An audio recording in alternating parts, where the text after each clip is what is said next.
So what we're going to work on the next couple of weeks is we're going to look at not techniques per se.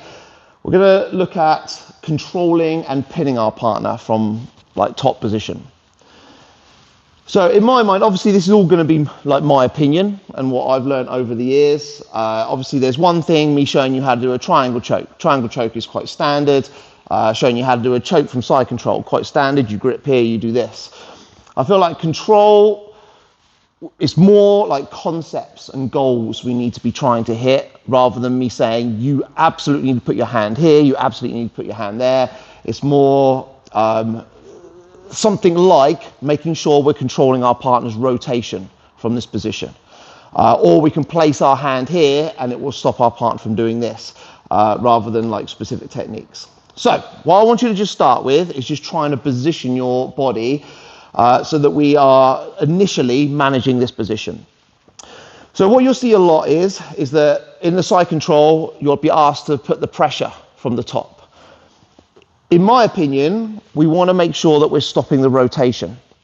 So when I get myself into side control, my goal is not to try and get this pressure so it goes directly down through my partner.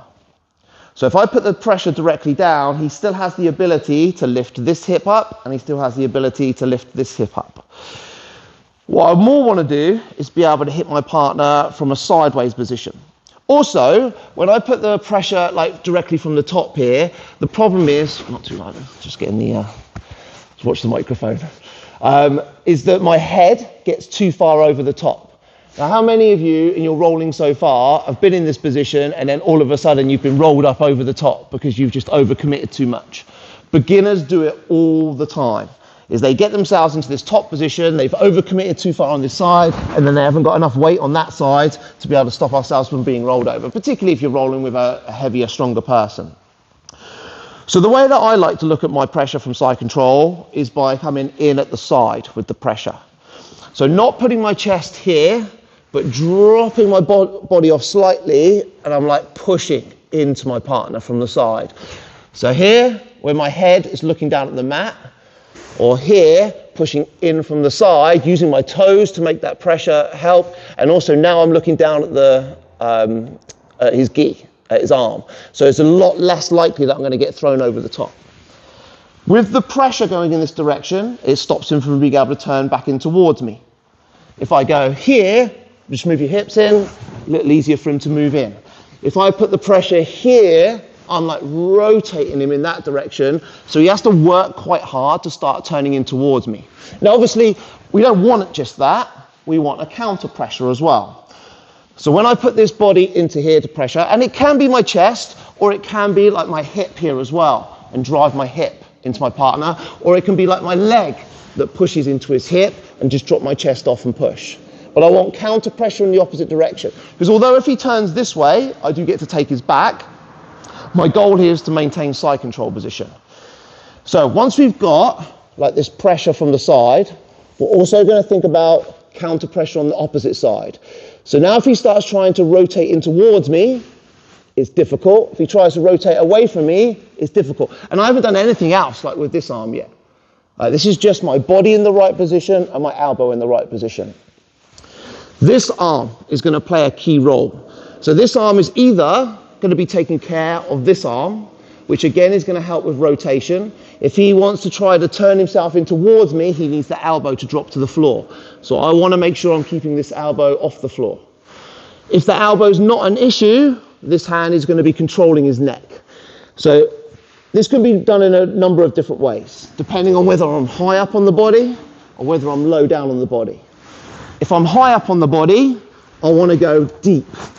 So I want to get that shoulder pushed into the neck so that I'm getting that rotational energy going in this direction. I like fingers into the armpit is nice. Or we can like come over and hold our wrists. Instead of just here, that makes a big difference, doesn't it? Just having the hands clasped together or holding the wrists makes it even tighter.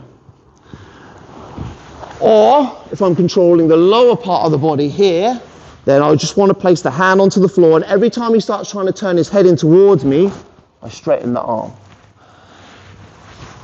So what I want you to do is I want you to just have a little play. I want the person on the bottom just to kind of move around a little bit. Don't have to go for like any specific escapes. Maybe put some frames in, maybe just move a little bit. And I want the person on the top just to get a feel for the position. I don't really care. You can be on double knees. You can be like on single knee. Controlling the arms, you can be like deep here, or you can be a little bit shallower, but with the pressure.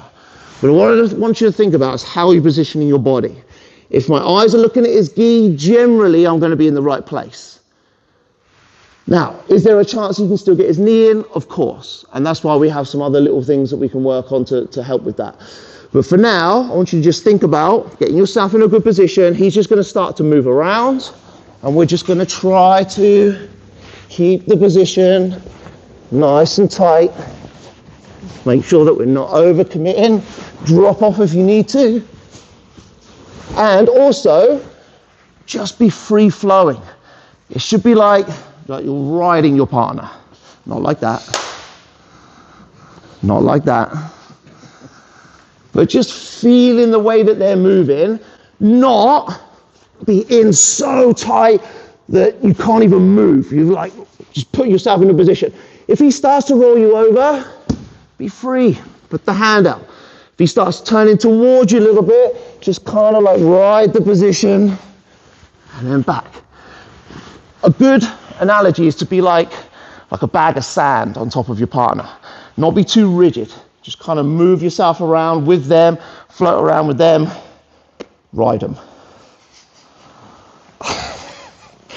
Let's start with that, and then we'll look at some other little things. 1, 2, 3, let's do it. Okay, all good? So, really good, did a nice job with that. Still, some of us are overcommitting a little bit. So what I mean by that is, again, like we're just taking our head too far across. So my pressure right now is through Kieran's chest. Think about like floating ribs is where we want to put that pressure. Good place for us to be. Also, think about hip position in relation to your head.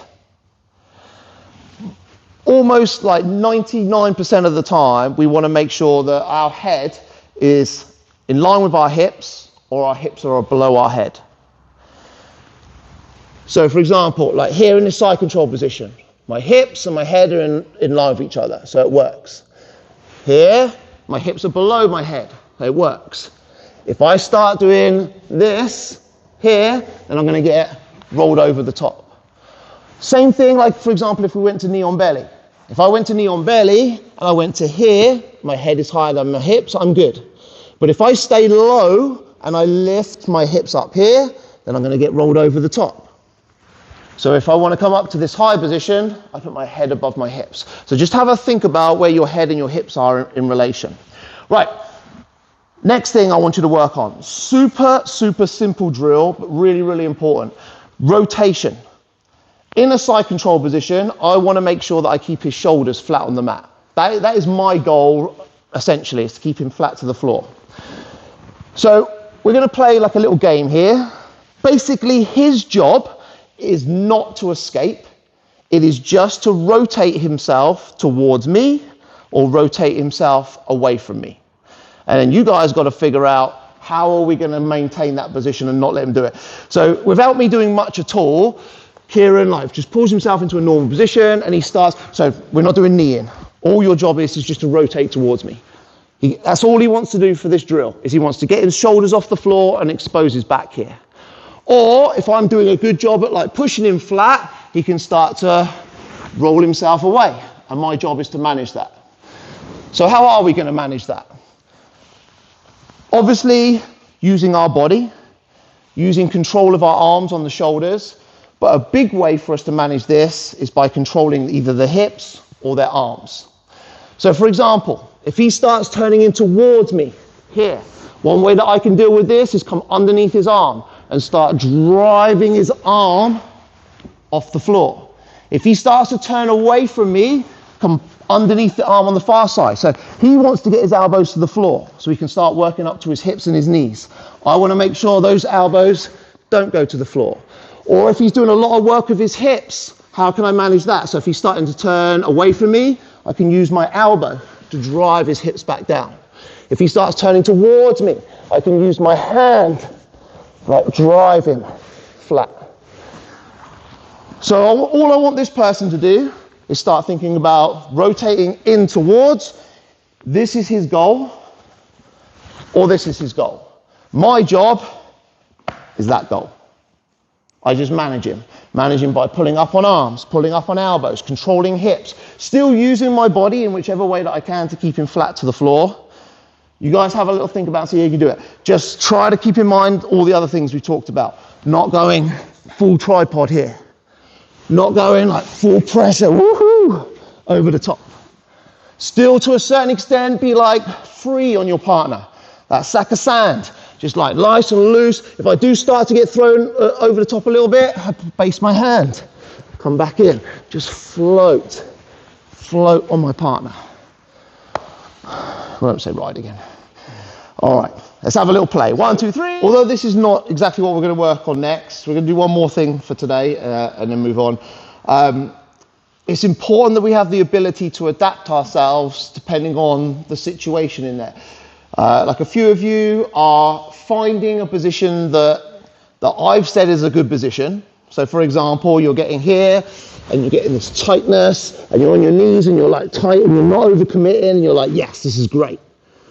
But then your partner's doing something and they're moving, but you're not adjusting and moving yourself to, remember what I said? We've got to like just float around our partner. So if he starts to move himself away and I'm just here still trying to do the thing that I was doing at the start, he's going to find a way to make the escape happen. Like if he starts to move himself, I need to move myself. If he starts to turn in, I just float and change the way that I'm adjusting my body on the top of him.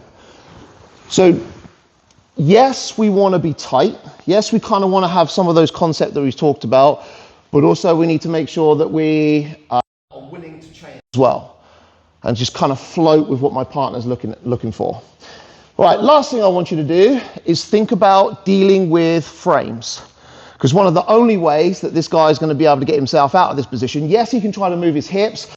Ultimately, he's going to want to have some sort of frame in front of my face or some sort of frame in front of my hips to be able to create some space to work, whether it's he's looking for a knee in or whether he's looking to go underhook and turn to his knees, he's going to want to start with some sort of frames. So as the person on top, I need to try to deal with them. One way is like we've already talked about.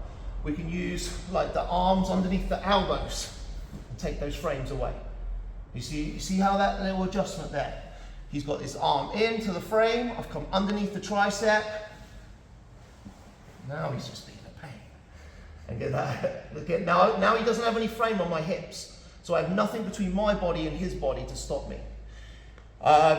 Another way to deal with this near side frame is to staple it to the floor. This is one of my favorite ways to deal with frames from this position. If I staple it to the floor, I've completely taken that frame out of play. And at this stage where we are right now, there's no way he's having that frame back. How can I get rid of this frame? So this frame, I can try to push it across here, or I don't want to lose the inside position of the underhook, but I can come to the inside on the bicep, try and take that frame away. Try to force his frame to the opposite side of my head. Now he has no frames. No, we're not doing that. It's just jiu-jitsu, right? Yeah. Plus as well, like I've just dealt with another issue. Now, if he wants to rotate, I have control of like everything that I needed before. I have good control of both elbows. If he tries to rotate anywhere, I can just easily control. So what I want you to do this time is do the same thing. This person's going to try to keep their frames to the inside, and you think about ways that we can get those frames off of the body. And then do the same thing. Float, control, stop them from rotating. Still the person on the bottom, I don't want you to particularly look for any escapes, no knee-ins or turns to the knees. I want you to just be a little bit awkward. Put frames there. Turn yourself in, turn yourself away, see if the person on top can manage it. Remember, float. Be free. All right, let's give it a try. 1, 2, 3, let's go.